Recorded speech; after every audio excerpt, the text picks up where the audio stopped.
Today, our guest speaker is Eric at Virtuous, and he has a ton of good information prepared for y'all about how to increase donor retention in a changing economy. We all know that nonprofits have been affected by that. And so Eric is going to give us some great information on how to increase donor retention. Eric, I will let you take it away. Awesome. Thank you so much to the Tatango team. We at Virtuous are huge fans of the work you guys are doing. But more importantly, we're actually more fans of each and one of you in the nonprofit sector doing the work you do. The work you do on a day-to-day, it matters. Helping our communities, growing generosity, helping others. And it's hard out there right now because, you see this, right? The economy, everything that's happening in here. I have a lot to unpack in about 30 minutes. So I'm going to jump right into it and talk a little bit about responsive and how you guys can help grow global generosity. But in order to do so, this past year, you have to take a step back of just seeing that it's just not just the economy that's challenging our individual donors. You're seeing charity is down, but philanthropy is up. But you got to think back to what's going on in your day-to-day lives for your families and your donors and what they went through this past year. You see the economy, it's showing some sign of recovery. You're seeing the Federal Reserve announce the pause of the hikes of the interest. You see the social powers that's happening, the George Floyd, the movements that are out there to help our community-centered fundraising efforts. How many of you guys are surprised to know that there's actually an election happening in the next 18 months? I mean, if you're not paying attention to the news right now, there's so much going on in that area leading into the election. Technology is huge right now. That's been going and growing ever fast. Generative AI, shakeups among our tech leadership in Europe, as well as just the environment. Look at the climate changes happening across the board for our families, for our organizations, and for our environment. But that's just the family side. What if we take another step further and start looking into what does it look like for the philanthropic landscape of this past year? I'm kind of a nerd at it, and I love jumping into just seeing, the headlines of the Chronicle of Philanthropy. So, too long didn't read kind of mindset. So if you think back at February, it was brand new faces in our philanthropic industry coming in with these big nonprofit organizations, the funding areas, the power shift of going from the older generation to the newer generation, this looming generosity crisis that's out there that's come. Like I said, charity is down. The Giving USA report is showing that information. I'll show that here in a second. The migration and the great resignation for our industry is what's going out there with fundraisers. Volunteers is very important from the September, is the fact that volunteers is the core of our donors. That's the reason why they get involved in our organizations. And you just see there's a whole host of different areas of across the board from this past year. And, even you heard me say it, charity is down, but philanthropy is up. I really do believe philanthropy is on the increase. But when you look at the charitable dollars from this past year, the Giving Institute, of which Virtuous is a proud sponsor and supporter of the Giving USA Foundation, you can see it actually decreased from last year to this year of total giving on an annual basis. I could do an hour and a half conversation just solely on this slide, but I'm only going to do it for about 2 minutes in a second. But I want to reference that, $499 billion was raised to grow generosity this past year. Yes, it's a decrease from the two previous years, but I want to tell you, giving is back. It was high because of the pandemic, and it was high because of health and human services and our food banks and our organizations, and Americans stepped up during the pandemic to help support their communities. But you see the economy is actually changing, right? As you're seeing that there's some bright spots that are happening. The unemployment has reached the lowest it's ever had. GDP is growing, and you saw previously in the last year that inflation reached the highest amount of 8%, which matters, right, to our donors and to our organizations and what's out there. I like looking at the trend, and like I said, philanthropy is on the increase. When you start looking year over year revenue, you can see it upscale and go up and down on an annual basis. But in this slide here, conversely, I like looking at it in 5-year spans. So seeing that the last 5 years, we raised over $2.6 trillion to grow generosity for our nonprofit organizations around the United States. And that previous 5 years was 2.3 trillion. So you can see it's on the increase, even though we had a pandemic that made it go up and down. But you can see if you look at the chunks of every 5 years, you can see generosity and philanthropy is actually on the rise. And I'm going to show you ways tactically how to do that inside your own systems and inside your own organizations. I'm going to skip over this slide 1 second, just because I want to jump into here and I want to be cognizant of our time. When you look at the history of where we've been and where we are, 40 years ago, 1982, when you start breaking down, this is all from the Giving USA report as well, folks. So you can be able to see, in 1982, 81% of giving came from an individual. And then just this past year, it's roughly 60% that came from individuals. So a 40-year shift from individuals rather being the primary, but now are also dwindling down. But you see what I put out here is that we went from 5% in foundations in 1982 to 21% just this past year. So foundation grant-making institutions are on the increase. So we need to start building those authentic relationships with them. One thing I do like to showcase here is the fact that the constant among all 4 of these channels of where generosity is coming from is primarily individuals. Individuals are driving corporate decision-making for our sponsorships, our organizations, our giving. Individuals are leading our foundations. They have their own board of directors and grant-making institutions, and individuals are giving to our organizations, as well as, individuals, their estates are maturing, right? So those are the things that are growing within our institutions, but I want to be cognizant of focus on that attention of, yeah, giving is down, but we want to be able to lean in on that. We at Virtuous think of it differently. We think more about generosity is the core of what we do. And I love to ask fundraisers and nonprofit leaders on a regular basis of just taking a step back. I come from the space. I sat in your chair for the last 20 some years. And just think back, where did you learn about generosity? Where did you think about giving and wanting to support your community and your organizations? And honestly, I learned about it at the Boy Scouts. I grew up in the program. I started as a Tiger all the way to Eagle. I served on my volunteer board. I helped others all the time, saying the Scout law on a regular basis about being trustworthy, loyal, helpful. I grew up in Pittsburgh with Mr. Rogers on the television show. So I love being kind and taking care of your neighbor. And I think through, and frankly, who doesn't like a photo of Eric as a kid, as well as Eric as an adult in a Boy Scout uniform? But I think about generosity at the end of the day, it really begets more generosity, right? Like we want to help others so others can help our communities and do what matters. And I love this quote. I just want to point it out for a second. It's just, we have to devise the means of making known the facts in such a way as to touch the imagination of the world. The world is not ungenerous, but unimaginative and very busy. This is from the founder of Save the Children, Egalani Jeb. And I just want to keep that quote there. The world is not ungenerous, but unimaginative and very busy. This quote here is 115 years old. There is a lot of noise going on. I have 400 unread emails in my inbox right now. I'm dealing with family while I'm traveling today. But I'm still going to support the missions and the organizations that I'm passionate about. And my background is I had to make those donor visits. People weren't answering my phone calls or opening my emails or opening my mail because they're working on their families and their personal matters or professional matters. So the world is not ungenerous, but unimaginative and very busy.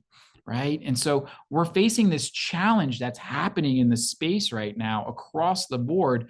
It's this fact that when I went to go work for a couple of nonprofit organizations, and we inherited things, right? We inherited the same systems. We did the same thing all the time, the same campaigns, the same technologies, the same things we did all the time. Just because we did it one year means we always did it the next year because we had to do it, right? And that's the traditional approach, the red pill, if you will, if you're familiar with the Matrix. I want to talk a little bit about the blue pill and going down that responsive fundraising route. And what you're going to see, and you can do this in a lot of your systems you currently have, it's just our home base with Virtuous. This is what we do. This is what we're comfortable in. This is what our methodology is based on, is building and increasing an average gift increasing retention, decreasing our staff time, and focusing in on that ROI. Because at the end of the day, we have to do more with less with our nonprofit organizations, because you see all the other indicators that I indicated before earlier. And you're seeing around the world is changing right now. And you say, you laugh at this for a second. I'm sitting in a hotel room in Indianapolis, Indiana. I'm a Marriott guy. I travel for Virtuous on a regular basis. On the television right now, it says, "Welcome, Mr. Tamales." They know me, right? Netflix is listening to who we are, what we're watching. So when we finish a television show like Stranger Things or whatever it might be, it's going to suggest another series based on our personal preferences. Marriott knows I like being up high, so they know my personal preferences. But the question I ask a lot is, if the for-profit space is doing this at a scale, and we're comfortable doing it, why can't we do this in the nonprofit space? Why can't we bring some of those components and make it personal, automated, connected, and hyper connected? Because at the end of the day, we do believe giving is personal. And here I want to share the story. It's personal to me, because we want that personal connection. And I'm a longtime supporter of St. Jude. And my goddaughter actually passed away 15 years ago. About 2 weeks ago was her anniversary of her birthday or her death day, whichever way you call it. We call it her birthday. And so she died of a rare form of sarcoma cancer, and she was treated at St. Jude for a long time. And and I think through this for-profit side, is I don't want to have a birthday message from Dick's Sporting Goods or Best Buy or whatever else. I want to hear from the organizations that I'm passionate about. I want to hear the organization, and don't get me wrong, I know St. Jude is going to send me a thank you and birthday message on the regular, but your organizations and your people and your prospects and your donors, they want to have that connection to your cause as well. They want to hear from you, because giving is just more than just, giving a giant check. They want to be connected to your mission on a regular basis. And I recognize this. I sat in your shoes, and I look at the history, right? Like, you go to a Rotary event, or you have a special event, or you get a brand new list of prospects. And what do? We put them in our marketing communication calendar. We say in November, it's popcorn season, it's Giving Tuesday, it's year-end fundraising.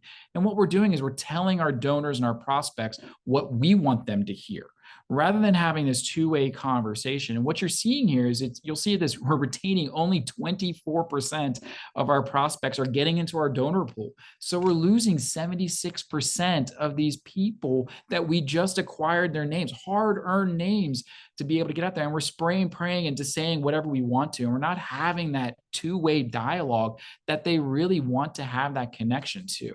So we really need to ask the question is, why do donors want to continue to give? And honestly, how can we cultivate this at scale and go to that next level, doing more with less, right? And that's that increased average gift, increased retention, decreasing our staff time. That's the key critical piece right there, is how do we decrease our staff time and go in there? And that's what we need to be able to do. Let's change the mindset and go from the mass communication and lead into that personal, directional, one-off, and be able to have that opportunity. Let's listen to who their behaviors are. Let's listen to their data signals, their social scraping, their behavior, everything else that's going on in there. And so the insight here is unique in the fact that the donors, and if you caught on a little bit, I like alliteration. So donors continue to give when they feel connected with and have confidence in an organization working on a cause they care deeply about.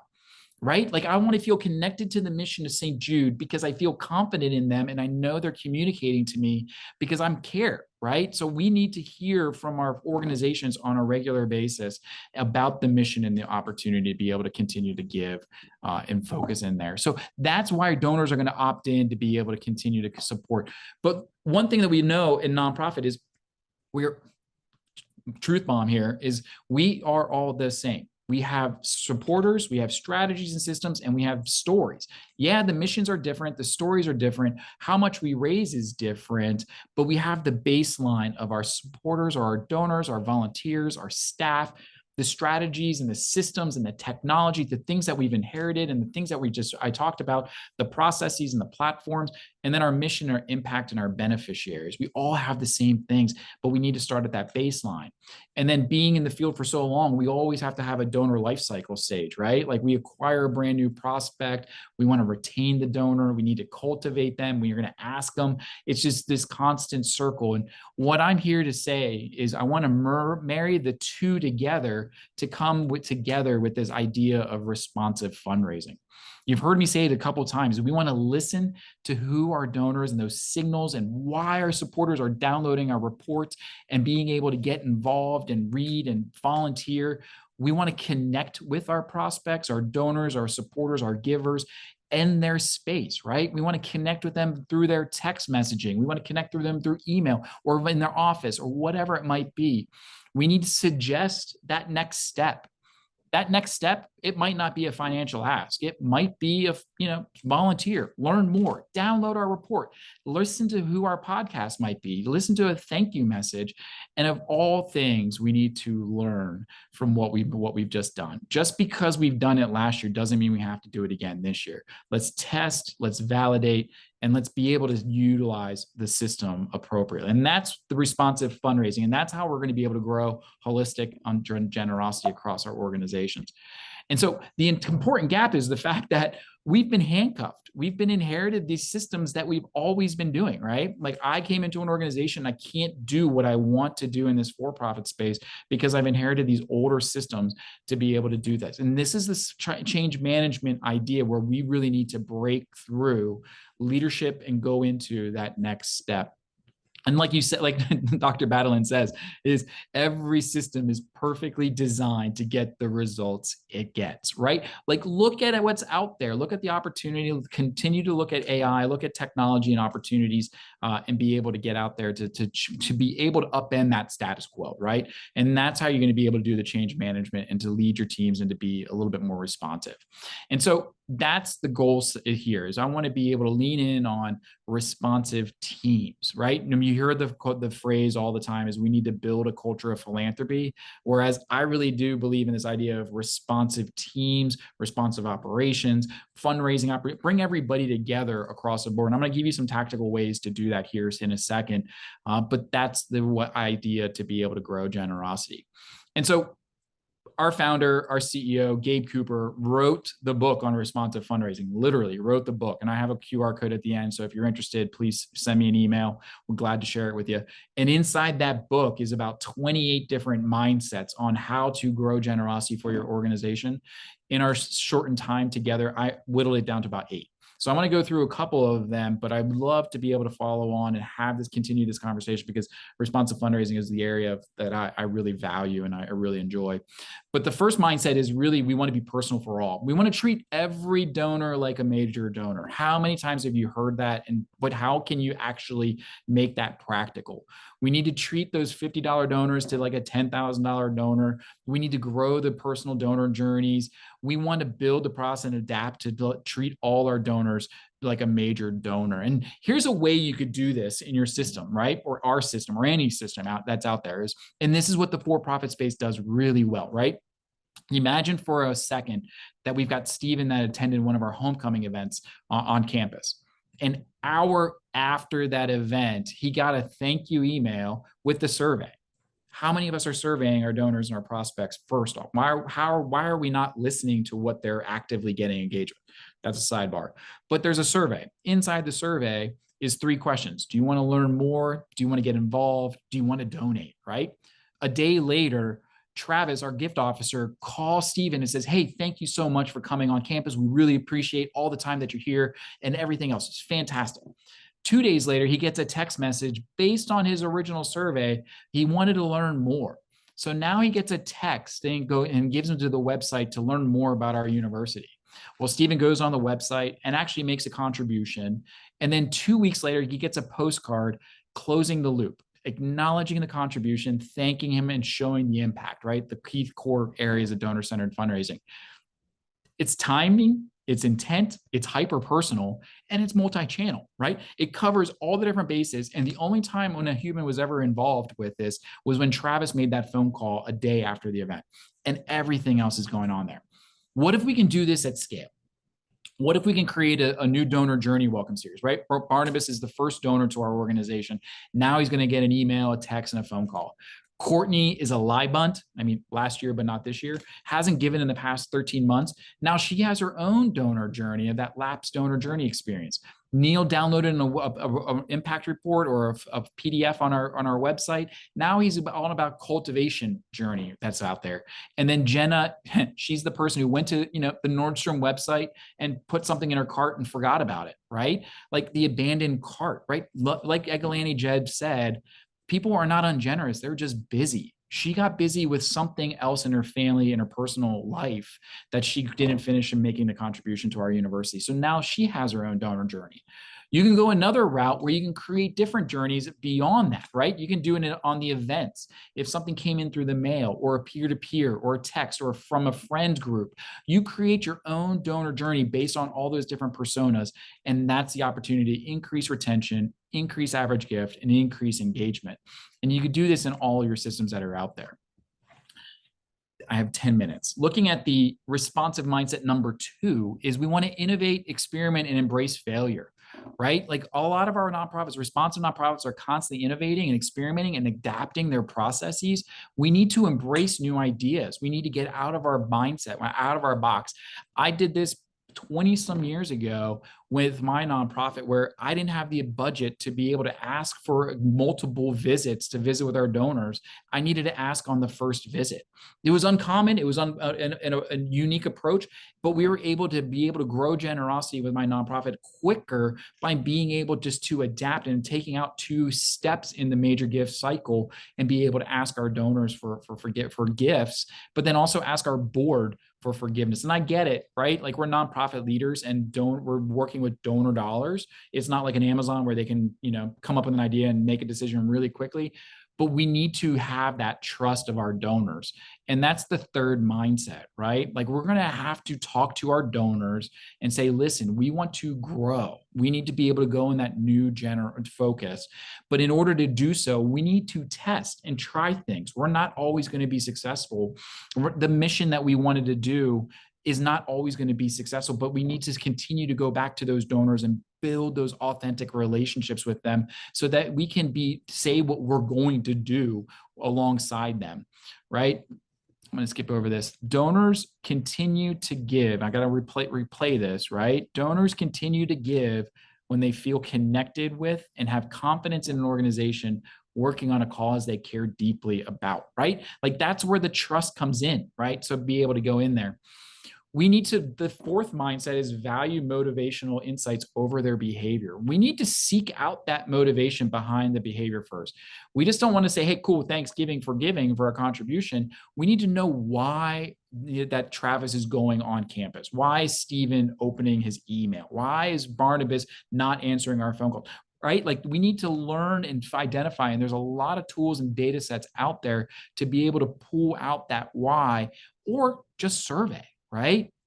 I worked with an organization a long time ago in Texas A&M, and where they gave us 25,000 prospects to go visit and build authentic relationships with. And I didn't know anything to be able to whittle it down. I used AI, I used well screening, I did all this stuff, but I asked 5 questions in a survey. And if you know anything about A&M, the third question was, do you wear your Aggie ring, which is about their mission and that they're passionate about. And the 4th question was, if someone from the foundation called you, would you take that visit? We had 13,000 people say yes. And it's because we led in with it, with mission into the solicitation, into focus, and we were able to whittle our list down there. So you look into what someone is doing and as well as why. That's this core tenet of listening. The more you begin to understand how a person wants to connect with the cause, the more you're going to be able to grow, right? And it's just basic. Lou Holtz always said, God gave you 2 ears and 1 mouth for a reason. Listen as much as you can, twice as much before you speak to your prospects and your donors. Here's a cheat sheet as well, is the on how to be able to do, like I said, I like alliteration, building out your own personas. And I love these 2 different personas, but in time's sake, I just want to go through this at a high level. Look at the involvement, look at the interest, and look at the intent. Start mapping out do something really, really small, start fresh, but look at what the involvement is, how someone engages with our organization. The interest is what they engage with, and the intent is why they engage with us, right? Like, so the how, the what, and the why. And you can see these two different breakdowns. And I'd be glad to share with you a little bit more deeply after the fact. I just know we just have time to go through all of these different things. I want to be able to do that. The fifth mindset is breaking down silos. I know, shocker, we don't have silos in nonprofit space, right? I mean, we have marketing, we have fundraising, we have operations. We have this finance team over here that we don't like, right? We keep them over there in that back corner. We don't like talking to them, because we're out there focused on our program or mission. But we need to break down those silos. We need to create that culture of philanthropy, as I referenced earlier. We need to create a responsive team, because the more crossover we're going to have across all the different teams, the more we can grow generosity at full speed with our nonprofits. I did this when I served in the Boy Scouts. I had a camping director, I had an endowment person, I had a program person. I took them on the road with me. I took the finance guy with me on the grant making institutions, on those meetings as well. I wanted everybody to understand that their job and their purpose matters. And I just wasn't funding one thing, but we were all supportive of each other. And we need to work collaboratively across all different areas to grow generosity. And here's a great little breakdown on what you can do to be able to do that. And this piece down here in the bottom is having a fundraising operation system where the fundraisers, the marketing, the giving are all collectively working together. Our sixth mindset is to be abundantly thankful. Generosity begets generosity, right? This means giving back to your organization. This means what the priorities are, right? Like just being thankful and saying, I don't know what the number is anymore. I used to hear it was like say thank you 7 times to your donor on an annual basis. I just tell you, just make a phone call, write a card, thank and be appreciative of those donors on a regular basis. And when you're abundantly thankful, you're going to be in a better mood. You're going to be able to help support your organization. You're going to be able to go visit with more opportunity and be able to help your community. But it's also going to be able to retain those current donors that you have. Penelope Burke from Donor Center Fund, she's since retired. She did this analysis 20 years ago of all these donors. And what she found out was that because of a thank you phone call, increased in revenue 39%. Just by saying thank you. I know no one's answering phones anymore. They're reading the transcript and everything else, but utilize text, send them a thank you card, make a phone call, but just set yourself up in your day. I always did that in the fundraising space. 8:30 to 9:15 was my day, my hour to call and say thank you. And then 9:15 was setting appointments to go and visit with donors and prospects, because I wanted to be able to put myself in a good light to be able to get out there. Our seventh mindset is to design plans to adapt and stay curious, right? Like we want to continue to grow and evolve and change and look to the future. And what we're going to see out there, right? Like how many of us, we're out there and we predicted the pandemic, right? Like if we're a special need or special events organization, we had to shift, we had to move a direction. But what I'm going to suggest to you is write down the plan and put it in pencil, because you're going to have to erase it. You're going to have to audible out and figure out which direction to go and grow, and look out over a 2 or 3 year period in your strategic plan. Don't put it in pen, don't put it in Sharpie, because you're going to be stuck to it. And we need to be able to be adaptable and grow again, and be able to pull that audible out. And the final mindset that I have here is viewing generosity just beyond the transaction, right? Like, again, we need to treat every donor like a major donor. We need to embrace the shift in that mindset. We need to treat generosity as rather than a transaction, but we need to be able to support and recognize it. And that at a high level is this concept of responsive fundraising, where we want to listen, we want to connect, we want to suggest, and we want to learn from our organization and grow. Please, I think I hit it right there in 2 minutes left, team. There's a QR code here. Please scan it, shoot it over to me. I'd be glad to share with you more about the responsive fundraising. I'll be glad to share with you our responsive fundraising book, as well as talk a little bit more. I love this topic, and I know this is a lot to go through in 30 minutes. So. Excellent, Eric. Thank you so much. If anyone wants to hear more from Virtuous, they can scan the code or email Eric or drop your information in the chat and we can get that over to them. Thank you so much for being a part of our Summer Insights series this summer, to our guests and to Eric, you as well. We are so grateful for your participation, and we hope you enjoyed all of these sessions. If you are interested, we will also be sending you the webinar replay link in a separate email. So be on the lookout for that. All right, everyone. Thank you so much. Bye. Thanks, team. See ya.